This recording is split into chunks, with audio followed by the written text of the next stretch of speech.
288واں دن پاک کلام میں سے پڑھیں گے امثال کی کتاب، اس کا 25واں باب، پہلی آیت سے لے کر 10ویں آیت تک۔ یہ بھی سلیمان کی امثال ہیں جن کی شاہ یہودہ حزقیہ کے لوگوں نے نقل کی تھی۔ خدا کا جلال رازداری میں ہے، لیکن بادشاہوں کا جلال معاملات کی تفتیش میں۔ آسمان کی اونچائی اور زمین کی گہرائی اور بادشاہوں کے دل کی انتہا نہیں ملتی۔ چاندی کی میل دور کرنے سے سونار کے لیے برتن بن جاتا ہے۔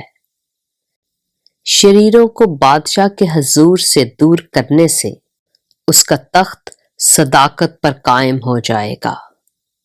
بادشاہ کے حضور اپنی بڑائی نہ کر اور بڑے آدمیوں کی جگہ کھڑا نہ ہونا، کیونکہ یہ بہتر ہے کہ حاکم کے روبرو جس کو تیری آنکھوں نے دیکھا ہے تجھ سے کہا جائے آگے بڑھ کر بیٹھ، نہ کہ تو پیچھے ہٹا دیا جائے۔ جھگڑا کرنے میں جلدی نہ کر، آخرکار جب تیرا ہمسایہ تجھ کو ذلیل کرے تب تو کیا کرے گا؟